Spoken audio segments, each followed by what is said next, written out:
Hello everyone, welcome to SkShadow. Welcome back to another episode of our F1 2020 My Team Career Mode, and this time we are at Austria. And you can see that to begin with, we are going to have to renew our contract with our teammate or look at someone else. So we've got 16 mil in the bank, which would be enough to try and buy someone else, but not really anyone else that's worth it at that money. So we're just going to try and get Ocon again. At the end of the day, he is 92 rated.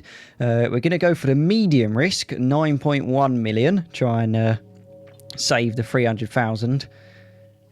And will he go for it?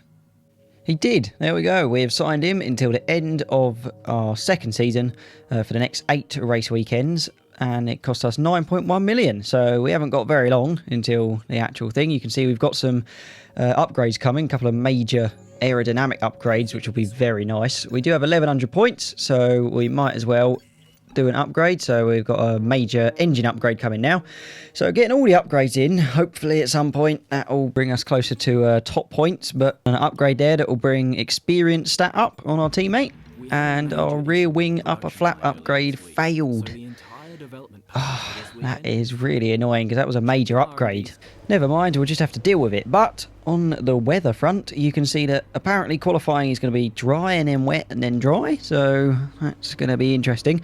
However, the race is going to be fully dry. So setup-wise, I suppose we're just going to have to go for a normal dry one, and then if it does rain, then we'll just have to deal with it.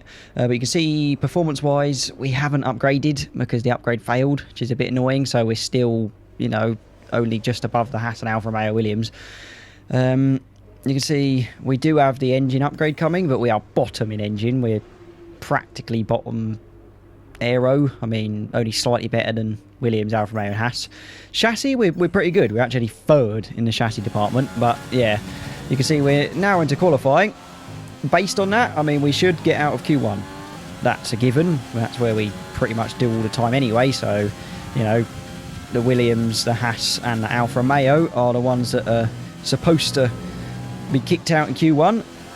Can we get out of Q1? That is the question. We crossed the line, a 104.143, which is faster than we did last season. So definitely make a progress. You can see we're up at P14 and our teammate Ocon P15 with 104.3, so pretty close, within 1.5 temps. I didn't bother doing another run, and that just about got us in. You can see Nick De Vries got a .270, so it was quite tight between us and him.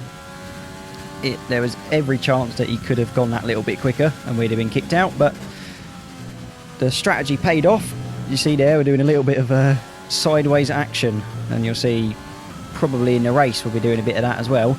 But a 103.976, so that's definitely faster, and that is P4 for now. But skipping forward, that is P15, so our teammate Ocon got a 968 and we got a 976. That is how close it is, which is crazy. You see Bottas trying to do a medium, but he's down in P12, so P16 there. Must have had his lap time deleted, so he's definitely going to have to go for another run and probably bolt on a set of softs, because round here you're probably not going to qualify through on mediums. But you can see we're already 2.5 temps up, so definitely gaining time there. A little bit of a lock-up, going a little bit deep, but not to worry too much. Did lose a little bit of time. You can see we're only about a tenth up. Making a little bit more time on the last straight. And we crossed the line almost 2 temps up with a 103.75. That was. Where that puts us is 12th. So, yeah, 12th going into the Grand Prix.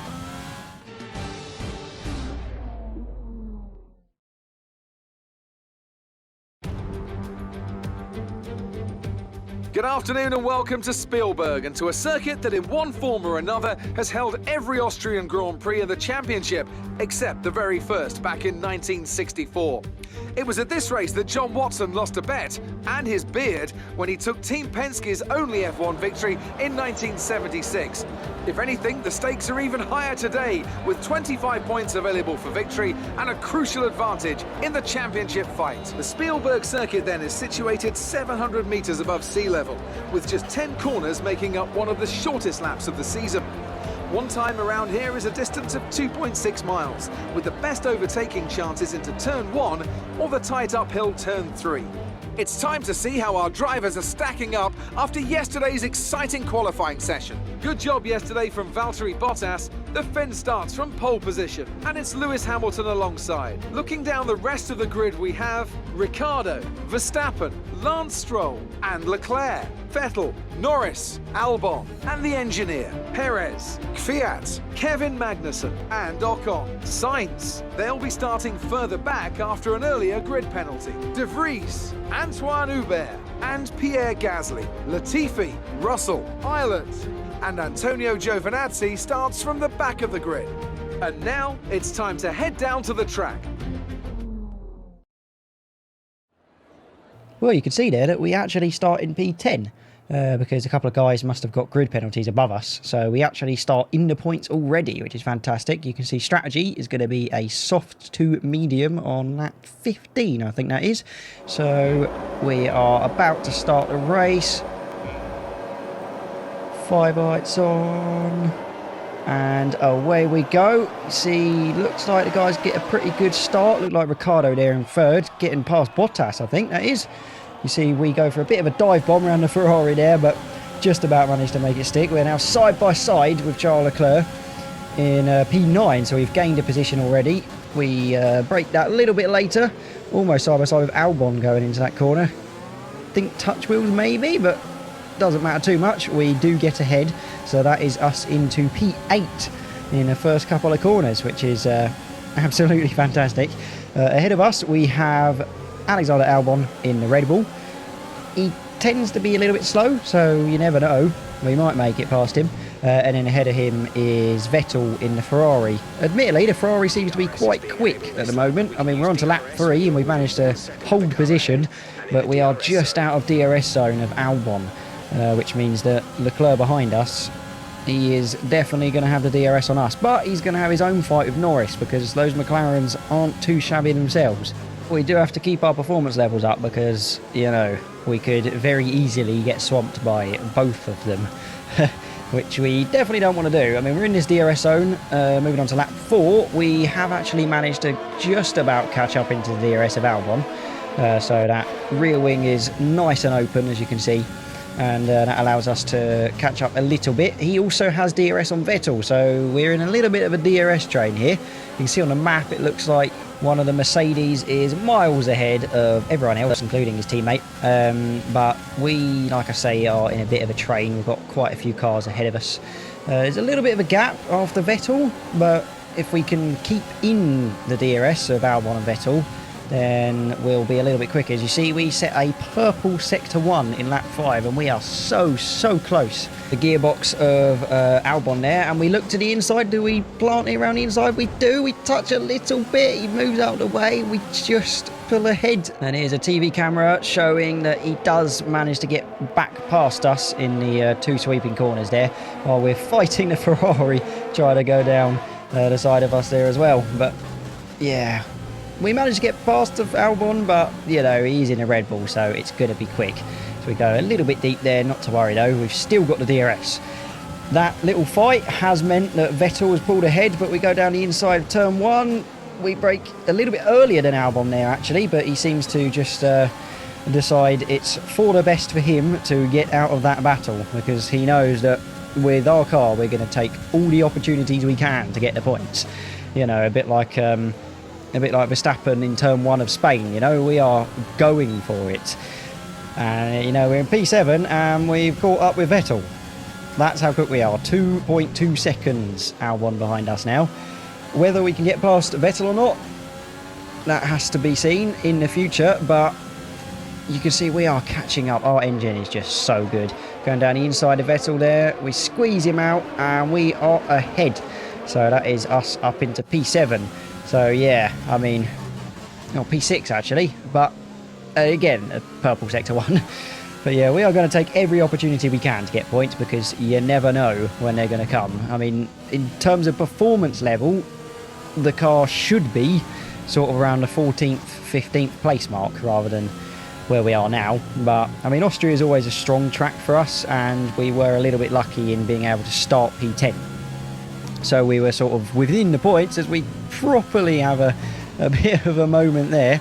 That could have been race ending, but thankfully it wasn't, as we're using all the overtake we can to try and stay ahead of Vettel there.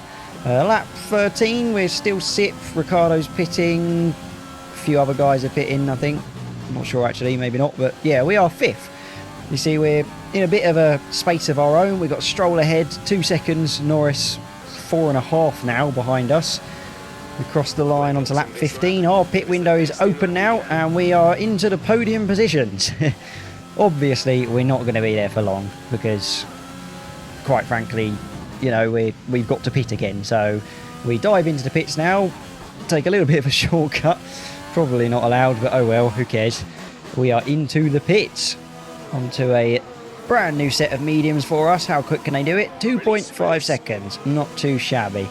Not too shabby at all. Where do we end up? That's the question. Got a few cars coming around us now. Stay within the white line, like Jeff tells us, and we come out in P7. So pretty much where we should be, I think. Stroll, we've managed to gain a little bit of time on him, actually. 1.7 seconds. Got Russell in the Alfa Romeo behind us, as well as Leclerc, but they are both on softs. So as far as I'm aware, they need to be going into the pits. Esteban Ocon, our teammate, into the pits there. He's going to end up probably out of the points, I'd imagine. But that does promote us into P6, and you can see we are gaining time on Stroll. And moving on to lap 18, we have got into the DRS zone. Showing just how quick this car is around this track. The engine that we've got in this is just miles ahead of anyone, which doesn't make sense because the performance chart does not show that.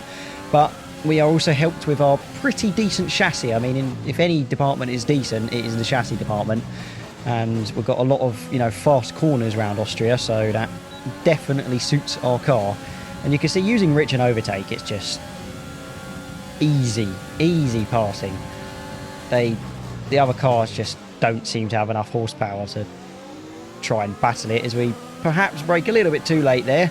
So we're going to have to use overtake and Rich to prevent Stroll going for an overtake on us into this corner. But like I say, I mean, our engine just seems to be far better for some reason. I don't know why. Like, performance chart wise, it shouldn't be, but it is. So maybe it's just our ERS isn't as good, because the engine chart does show, well, it does take into account everything. So like fuel efficiency, engine power, ERS. Maybe our engine power, maybe our ERS and fuel usage isn't so great, but our engine power is. So you never know. Who knows? But we are into P5. It's going to be a bit of a battle with Stroll, I think, because that racing point is quick and he is keeping up with us. I mean, lap 25 and he's still within DRS behind us. I mean, we overtook him, what, around lap 18 or something? So it is a big battle. Although, what happened here? This is a replay. He looks down our inside, he just backs out, and he's very slow off the line because of it. I don't know what he was thinking there. I wouldn't have gone for a move there, but that definitely put him behind us. But he has caught back up with us. As you can see, he is now 6 tenths behind us. Seems like the AI are not particularly good at overtaking. I mean, in clean air, the racing point is definitely quicker than us. But yeah, and this is Ricciardo, I think, going for a move on Verstappen. Well, not going for a move, but you can see just how close they are there. I don't think it'll be long till he's trying to get past him. But moving on to lap 32, we are still in a battle with Stroll. And once again, he ends up quite far behind us. I think the same thing happened. Yeah, here we go. Another replay. He's getting a slipstream. He looks down the inside. He thinks about it and just backs out. I don't get what he's thinking. I mean, that's a weird one. I know he used to be our teammate. Maybe he's trying to put a one-up on his old boss, but seemingly not working as he goes down our inside there, and just, that was our corner. That was our corner all day long. I don't know what he's thinking there. A little bit of contact, but lap 35, we are still ahead. I don't think much changes, to be honest, between this lap and the last lap, but we'll have a look. You see on the very last lap, riding on board with Ricciardo, he has finally managed to get within that crucial time difference between him and Verstappen, and he goes for the overtake. Verstappen makes it difficult, but Ricciardo gets it done, and we cross the line in P5. So, yeah, Very, very good result for us. I'm very happy with that. A nice bucket full of points. Pretty much best of the rest, which is where we want the car to be consistently at the end of the day. Consistently fighting for these points, not just on tracks that happen to be good for us or we get lucky. You know, I mean, a couple of guys had to do 2 stops, so pretty much every time we get points, it's always some sort of luck in our favour. We need the car to be in the performance level where both us and our teammate get the points. But overall, pretty decent race for us. Hamilton, as usual, second on the grid, finishes first. Ricardo back in the podium position again. He is having a very, very good time in that Renault. Pretty much above the Red Bulls at this point. It's a bit crazy. But us P5, 10 points to our name. Absolutely fantastic result. Our teammate, let's see where he ends up. Just scrolling down now. We got him in P15. So pace-wise, he's a bit off as well. 106.7. Our best was a 106.1. Pretty much, well, faster than Verstappen's best time. So pretty decent pace from us. Standings wise, we move up into P8, so we get ahead of Huber. Only 1 point. Look how close that is. P8 to P11, there's 2 points in it. Absolute madness, to be honest. And then constructors wise, we get moved down into P8 with AlphaTauri getting ahead of us there. So 44 points, pretty much entirely us, to be honest. I mean, P8 is where we should be in terms of performance chart, so I'm not too unhappy, but let's try and use all the resource points to get ahead. We would have had a couple of major upgrades, but they failed. So we'll have to see what the performance is like in the next race. So make sure to like, subscribe, comment, all that fantastic action. And other than that, we will see you in next race.